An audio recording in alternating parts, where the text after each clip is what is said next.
오늘의 말씀은 욥기 34장 1절부터 37절까지 말씀입니다. 엘리후가 말하여 이르되 지혜 있는 자들아 내 말을 들으며 지식 있는 자들아 내게 귀를 기울이라. 입이 음식물의 맛을 분별함 같이 귀가 말을 분별하나니 우리가 정의를 가려내고 무엇이 선한가 우리끼리 알아보자.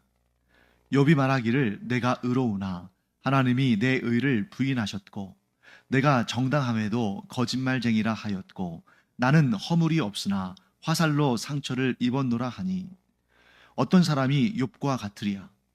욥이 비방하기를 물 마시듯 하며 악한 일을 하는 자들과 한패가 되어 악인과 함께 다니면서 이르기를 사람이 하나님을 기뻐하나 무익하다 하는구나. 그러므로 너희 총명한 자들아 내 말을 들으라. 하나님은 악을 행하지 아니하시며 전능자는 결코 불의를 행하지 아니하시고 사람의 행위를 따라 갚으사 각각 그의 행위대로 받게 하시나니 진실로 하나님은 악을 행하지 아니하시며 전능자는 공의를 굽히지 아니하시느니라. 누가 땅을 그에게 맡겼느냐? 누가 온 세상을 그에게 맡겼느냐? 그가 만일 뜻을 정하시고 그의 영과 목숨을 거두실진데 모든 육체가 다 함께 죽으며 사람은 흙으로 돌아가리라. 만일 내가 총명이 있거든 이것을 들으며 내 말소리에 귀를 기울이라. 정의를 미워하시는 이시라면 어찌 그대를 다스리시겠느냐? 의롭고 전능하신 이를 그대가 정죄하겠느냐? 그는 왕에게라도 무용지물이라 하시며 지도자들에게라도 악하다 하시며 고관을 외모로 대하지 아니하시며 가난한 자들 앞에서 부자의 낯을 세워주지 아니하시나니 이는 그들이 다 그의 손으로 지으신 바가 됨이라. 그들은 한밤중에 순식간에 죽나니 백성은 떨며 사라지고 세력 있는 자도 사람의 손을 빌리지 않고 제거함을 당하느니라. 그는 사람의 길을 주목하시며 사람의 모든 걸음을 감찰하시나니 행악자는 숨을 만한 흑암이나 사망의 그늘이 없느니라. 하나님은 사람을 심판하시기에 오래 생각하실 것이 없으시니 세력 있는 자를 조사할 것 없이 꺾으시고 다른 사람을 세워 그를 대신하게 하시느니라. 그러므로 그는 그들의 행위를 아시고 그들을 밤 사이에 뒤집어 엎어 흩으시는도다. 그들을 악한 자로 여겨 사람의 눈앞에서 치심은 그들이 그를 떠나고 그의 모든 길을 깨달아 알지 못함이라. 그들이 이와 같이 하여 가난한 자의 부르짖음이 그에게 상달하게 하며 빈궁한 사람의 부르짖음이 그에게 들리게 하느니라. 주께서 침묵하신다고 누가 그를 정죄하며 그가 얼굴을 가리신다면 누가 그를 배울 수 있으랴. 그는 민족에게나 인류에게나 동일하시니 이는 경건하지 못한 자가 권세를 잡아 백성을 올가매지 못하게 하려 하심이니라. 그대가 하나님께 아뢰기를 내가 죄를 지었사오니 다시는 범죄하지 아니하겠나이다. 내가 깨닫지 못하는 것을 내게 가르치소서. 내가 악을 행하였으나 다시는 아니하겠나이다 하였는가. 하나님께서 그대가 거절한다고 하여 그대의 뜻대로 속전을 치르시겠느냐. 그러면 그대가 스스로 택할 것이요 내가 할 것이 아니니 그대는 아는 대로 말하라. 슬기로운 자와 내 말을 듣는 지혜 있는 사람은 반드시 내게 말하기를 욥이 무식하게 말하니 그의 말이 지혜롭지 못하도다 하리라. 나는 욥이 끝까지 시험 받기를 원하노니 이는 그 대답이 악인과 같음이라. 그가 그의 죄에 반역을 더하며 우리와 어울려 손뼉을 치며 하나님을 거역하는 말을 많이 하는구나. 자, 엘리후가 등장해서 32장에서부터 이제 욥에 대한 어떤 책망, 꾸짖음, 비난을 하고 있습니다. 그리고 이제 오늘 아주 그 결정적인 그러한 모습을 보이고 있죠. 자, 1절부터 4절까지 말씀을 보면 엘리후가 이렇게 말합니다. 자, 우리가 한번 누가 옳은지 한번 가려보자. 이겁니다. 자, 엘리후가 이렇게 공개적으로 2절 말씀 보시면 지혜 있는 자들아 내 말을 들으며 지식 있는 자들아 내게 귀를 기울이라 이러면서 4절 말씀에 우리가 정의를 가려내고 무엇이 선한가 우리끼리 알아보자. 자, 이 얘기는 뭘 의미하냐면 지금 욥의 문제를 개인적인 사적인 차원에서 다루는 것이 아니라 공개적으로 한번 논쟁을 해보자 하는 것이죠.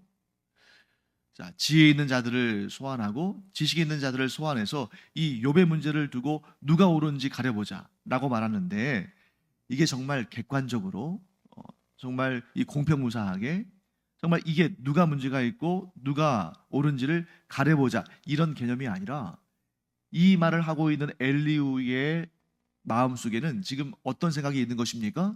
자신은 옳고 욥은 틀렸기 때문에 욥의 문제를 만천하에 공개하겠다는 겁니다. 자, 여기서 우리가 주의할 부분이 있습니다. 자, 우리가 어떤 문제를 들춰야 할 때도 있습니다.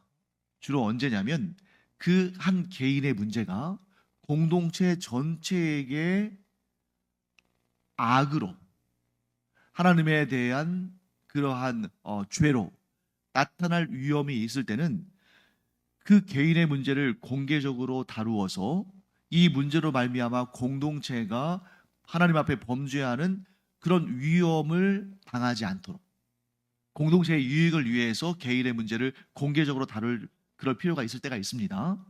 그런데 그런 경우는 굉장히 흔치 않아요.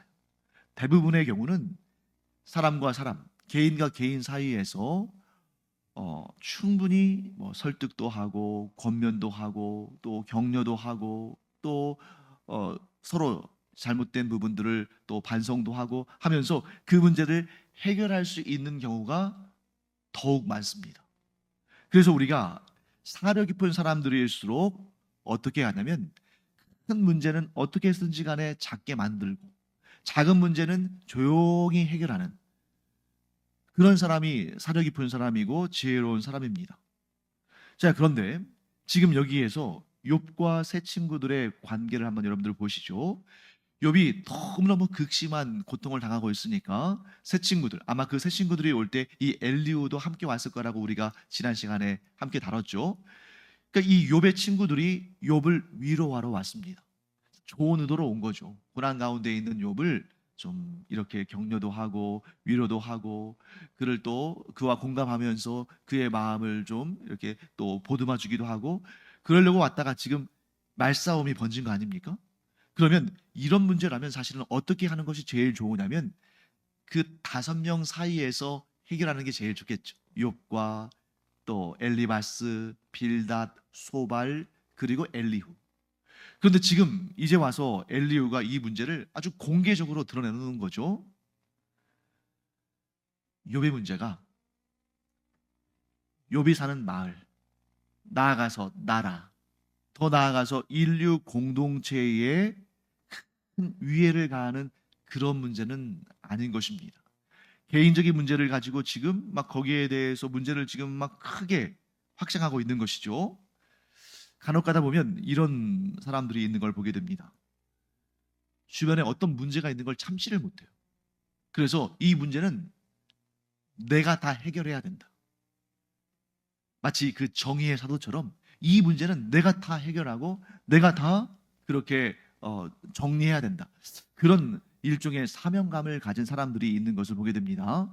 고상하게 말해서 일종의 사명감이고, 좀 가볍게 말한다면, 우스갯소리로 말한다면 오지랖이 넓은 거죠. 그런데 그런 오지랖이 넓고 또 그런 정의로운 사명감을 갖는 것, 뭐 그렇게 나쁘다고 말할 수가 없는데, 문제는 뭐냐면 편중되어 있다는 거예요. 그리고 속단한다는 것이죠. 편견을 가지고 있는 것입니다.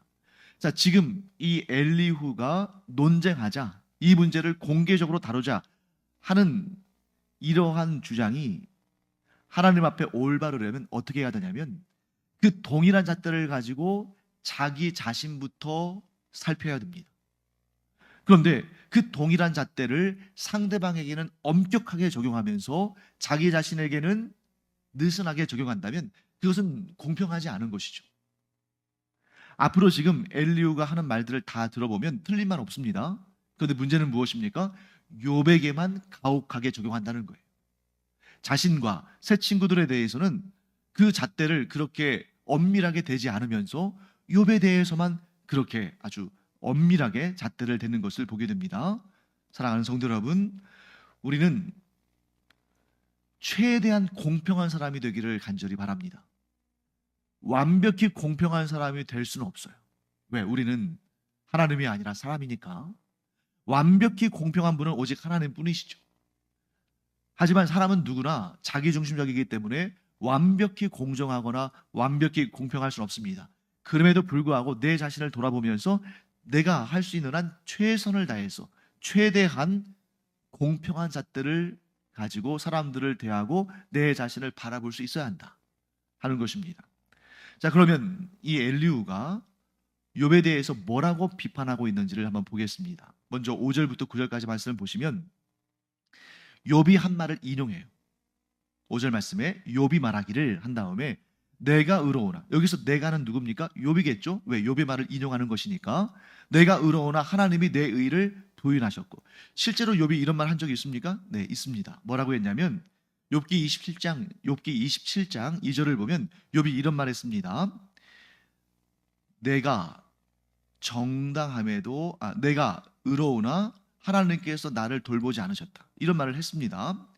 네, 그렇기 때문에 내가 의롭지만 하나님께서 내 의를 인정하지 않으셨다. 오늘 본문의 5절, 내가 의로우나 하나님이 내 의를 부인하셨다. 자, 인정하지 않으셨다, 부인하셨다, 같은 맥락에서 하는 말입니다. 좀 중간중간에 같은 내용인데 번역을 좀 달리할 수는 있지만 내용은 같은 거예요. 자, 욥이 뭐라고 말했습니까? 나는 의롭다. 그런데 하나님께서 내 의를 인정하지 않으셨다. 나는 의롭다. 그런데 하나님께서 내 의를 부인하셨다. 이런 말 한 적이 있습니다. 6절 말씀에 내가 정당함에도 거짓말장이라 하였고. 자, 여기에서 내가 정당하다 했을 때 내가는 욥이겠죠. 그런데 욥에게 거짓말장이라고 한 존재는 누굽니까? 네, 여기서는 욥의 친구들이에요. 욥의 친구들과의 논쟁 속에서 나 의롭다, 나 죄 지은 거 없다 라고 말했는데 욥의 친구들이, 또 심지어 여기서 엘리후도 뭐라고 말합니까? 욥아, 네가 거짓말을 하고 있구나. 그런데 욥이 거짓말을 한다는 것을 새 친구들과 엘리후가 본 적이 있습니까? 없어요. 왜? 거짓말이라는 것은 뭡니까? 겉과 속이 다른 거잖아요. 속으로는 그렇지 않으면서 겉으로는 그런 척 하는 거잖아요. 그런데 욥은 그렇진 않았거든요. 그런데 자신들이 판단자가 돼서 욥이 거짓말하고 있다고 그렇게 단정했습니다. 그런데 욥이 거짓말한 것을 들은 적도 없고 본 적도 없어요. 자, 그러면 왜 이들은 이렇게 판단했는가? 단 한 가지의 이유입니다. 그것은 뭐냐면 10절부터 12절까지의 내용 때문이에요. 자, 엘리후는 지금 욥을 거짓말쟁이라고, 욥을 죄인이라고 아주 단정해서 생각합니다. 그 이유가 뭐냐면 자신 안에 있는 인과응보의 원리에 집착하고 있기 때문입니다. 자, 인과원리의 원리가 뭡니까? 인과응보의 원리가 뭐예요? 죄는 형벌을, 의에는 상을 주시는 하나님의 원리잖아요. 그러니까 이거를 지금 엘리후는 굉장히 집착하고 있는 것입니다. 즉 엘리후가 가지고 있는 하나님에 대한 지식은 인과응보의 하나님입니다. 그래서 10절 말씀에 이렇게 얘기하죠. 그러므로 너희 총명한 자들아, 내 말을 들으라. 하나님은 악을 행하지 아니하시며 전능자는 결코 불의를 행하지 아니하시고. 11절, 사람의 행위를 따라 갚으사 각각 그의 행위대로 받게 하시나니. 12절, 진실로 하나님은 악을 행하지 아니하시며 전능자는 공의를 굽히지 아니하시느니라. 자, 이 하나님, 곧 인과응보의 원리를 철저히 지키시는 하나님에 대한 지식이 엘리후로 하여금 욥을 비판하게 만들고 있다는 것입니다. 자, 왜 그렇습니까? 하나님은 사람의 행위를 따라 갚으시는 분이셔요.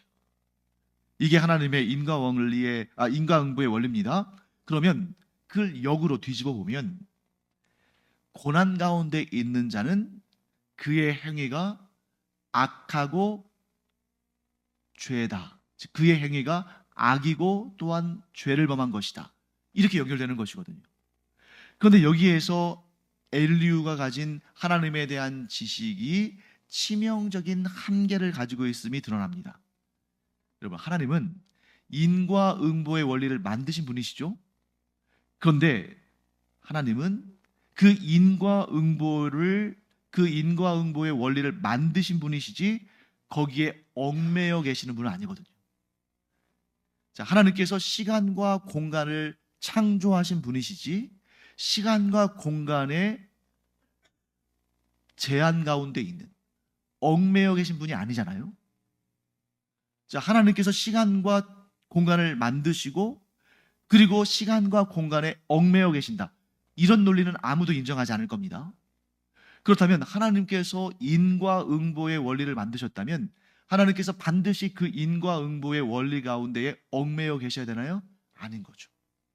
그렇기 때문에 하나님은 사람의 행위에 따라 갚으시기도 하시지만 사람의 행위에 따라 갚지 않으시기도 하셔요. 하나님은 무조건 사람의 행위에 따라서 죄인에게는 반드시 형벌을, 의인에게는 반드시 상급을 주셔야 한다. 딱 이렇게 결정을 지어놓고 보면 하나님의 세상을 운영하시는 방식이 이해가 안 되는 거죠. 왜? 악인들이 멀쩡히 살아 있습니다. 심지어 악인들이 더 잘 살기도 해요. 인과응보의 관점에서 이러한 세상을 바라보면 둘 중에 하나죠. 하나님에 대한 믿음이 흔들리거나 하나님이 없다 하거나. 그렇기 때문에 지금 엘리후가 가지고 있는 하나님에 대한 지식의 치명적인 단점, 치명적인 한계는 하나님을 인과응보의 한계 속에 머물러 있게 한다는 것입니다. 하나님은 인과응보의 원리뿐만 아니라 인과응보의 원리가 통하지 않는 곳에서도 여전히 하나님이신데 그걸 인정하지 않아요. 그러니까 그런 시각에서, 그런 관점에서 욥을 보니까 욥은 반드시 회개해야 할 죄인일 뿐이죠. 왜? 지금 고난당하고 있으니까.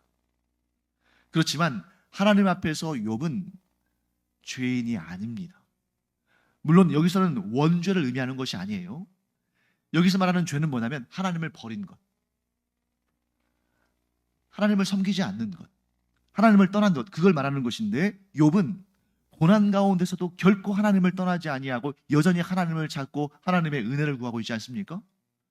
그러니 욥은 단점이 있긴 해요. 자신에게 주어진 고난의 이유를 다 알지는 못해요. 그럼에도 불구하고 그는 끝까지 정답을 가지고 있습니다. 무엇을요? 하나님만을 바라보고 하나님만을 의지하고 하나님께 은혜를 구하는, 즉 답은 하나님께 있다. 답은 나에게 있는 것이 아니라 답은 하나님께 있다 하는 정답을 가지고 있습니다. 반면에 엘리후와 엘리바스, 빌닷, 소발은 답을 가지고 있지 않아요. 왜냐하면 그들은 뭐라고 말합니까? 답이 욥에게 있다고 생각합니다. 왜요? 자, 오늘 본문의 말씀에 아주 명확하게 지금 엘리후가 말하고 있죠. 31절과 32절 말씀을 한번 읽어볼까요? 같이 읽겠습니다.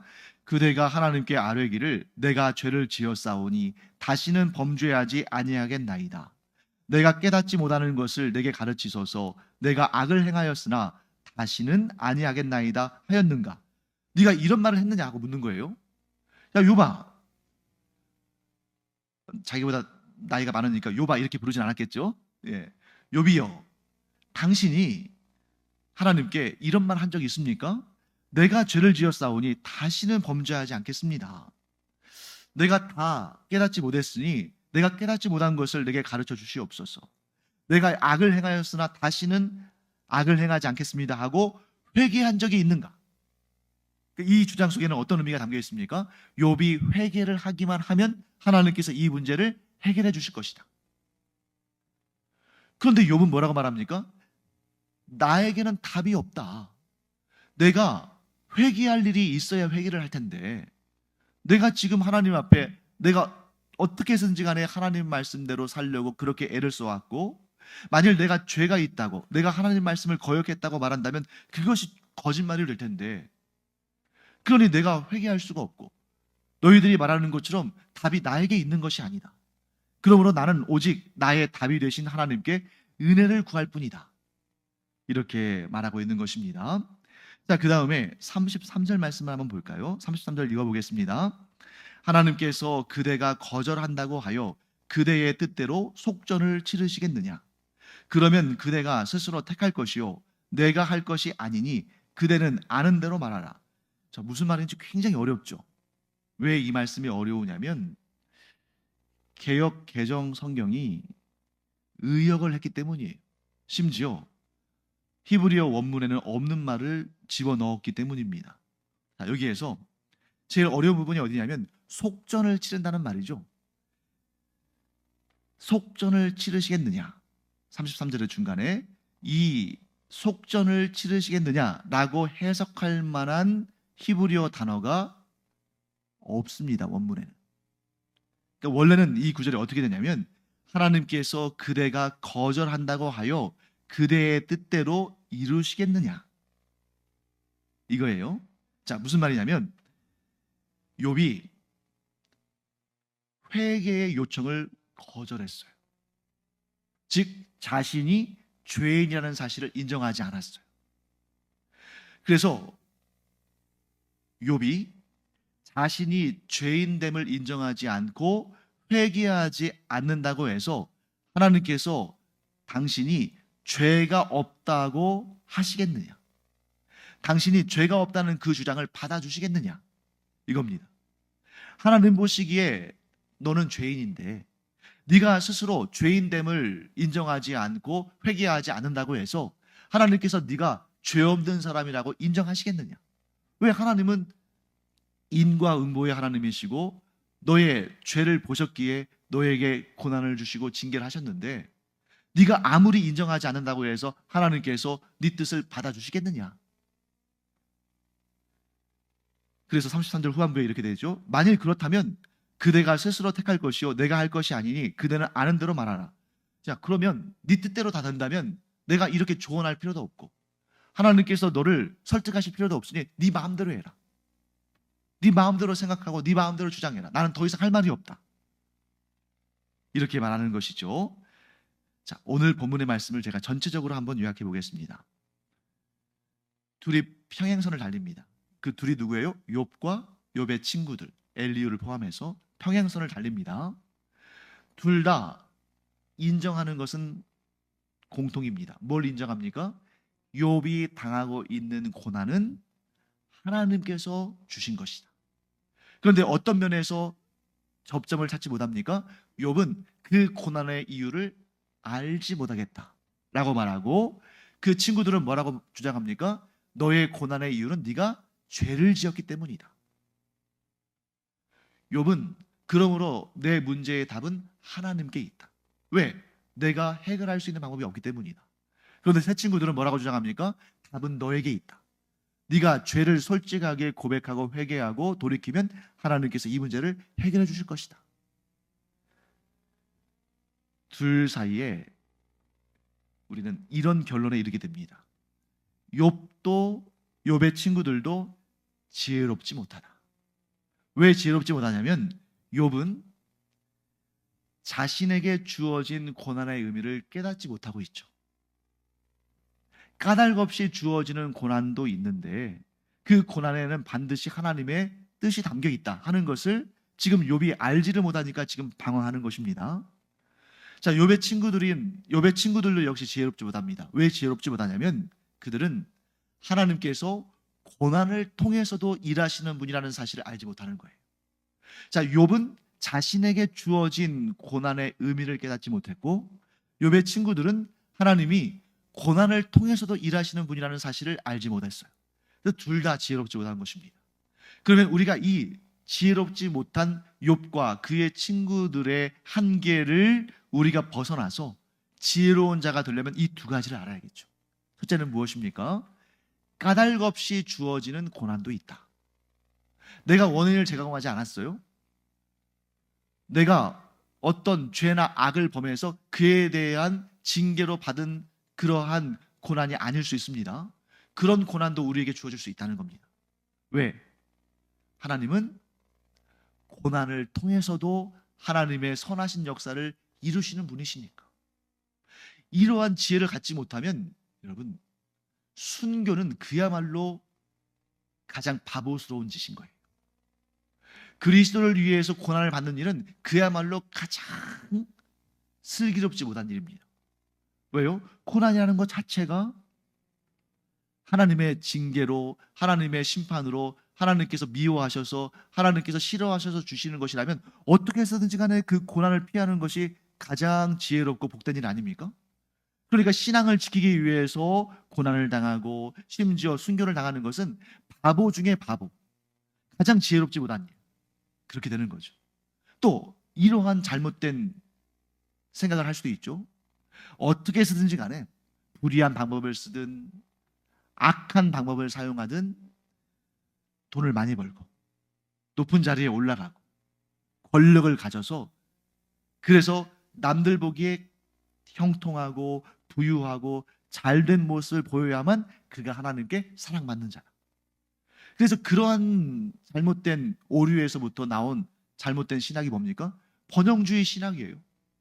번영주의 신학 뭡니까? 무조건 교회가 커야 복받은 교회고, 무조건 부자여야 하나님께 은총을 받은 것이고, 공부도 무조건 잘해야 하나님께 사랑받는 것이고, 그 사람이 무엇을 잘하고 무엇을 풍성하게 갖고 무엇을 또 성공하고 그래야만 그가 하나님의 사랑받은 자다, 이렇게 본다는 거죠. 그런데 여러분, 그런 관점에서 성경을 보면 성경에 나와 있는 위대한 믿음의 조상들은 다 실패자들이죠. 왜? 얼마나 많은 고난들을 겪었습니까? 또 예수님의 그 귀한 사도들 전부 다 순교당하지 않았나요? 그렇기 때문에 하나님을 향한 우리의 지식의 지평이 넓어져야 된다. 어떻게 해요? 까닭 없이 주어지는 고난도 있다. 여기서 까닭 없이라는 것은 아무 이유도 아무 목적도 없이 주어진다는 뜻이 아니라 내가 죄를 짓지 않았음에도, 즉 내 죄에 대한 징계 차원에서 주어지는 그런 고난이 아니라 내가 죄를 짓지 않고 내가 악을 품지 않았음에도 불구하고 당하는 고난도 있는 것이다. 하나님께서 그런 고난도 우리에게 주신다. 그리고 하나님은 그런 고난을 통해서도 선을 이루시고 가장 좋게 하시는 분이시다 하는 이러한 지식을 우리가 갖는다면, 뭐 형통하고 성공하는 것은 굳이 우리가 그런 지식 가지려고 할 필요 없어요. 다 알고 있잖아요. 우리가 소유한 것, 우리가 성취한 것, 우리가 기뻐하고 좋아하는 것, 하나님께서 주시지 않은 것이 무엇이 있습니까? 거기에 대해서는 우리가 굳이 깨달을 필요도 없어요. 자연적으로 알아요. 내가 누리는 것, 내가 소유한 것, 내가 성취한 것 다 하나님이 주신 은혜입니다. 그런데 우리가 어느 부분을 더 잘 알아야 됩니까? 고난도, 핍박도, 어려움도, 부족함도 하나님께서 얼마든지 우리를 좋게 하시는 일에, 우리를 성장시키시고 우리를 복되게 하시는 일에 들어 사용하신다. 단 여기에서 한 가지 우리가 더 주의를 기울여야 한다면, 그렇다고 해서 인과응보의 원리가 사라진 건 아니에요. 이렇게 이런 쪽만 너무 강조하면서 인과응보의 원리를 너무 무시하거나 그것을 배제해버리면 그것도 잘못입니다. 여전히 우리의 삶에는 인과응보의 원리가 더 많이 작용해요.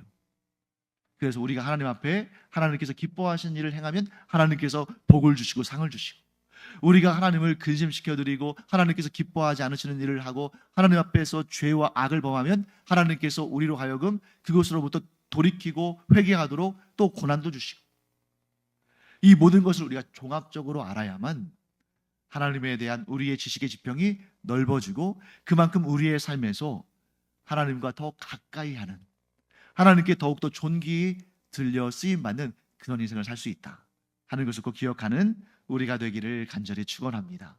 기도하겠습니다. 하나님, 저희가 저희의 짧은 소견 안에 하나님을 제한시키고 내가 아는 하나님이 다인 것처럼, 하나님을 내가 다 아는 것처럼 그렇게 착각하며 살지 않기를 간절히 원합니다. 하나님은 우리가 생각하는 것보다 훨씬 크시고, 아니 우리가 감히 하나님에 대해서 다 알 수 없는 그러한 풍성하고 무한하신 분이심을 이 시간 고백합니다. 그러므로 우리의 삶 가운데에서 하나님께서 무엇을 주시든 그 가운데 담긴 하나님의 선하신 뜻을 발견하고 하나님을 기쁘시게 하는 삶을 살아가는 저희들 되게 하여 주시옵소서. 감사드리며 예수님의 이름으로 축복하며 기도합니다. 아멘.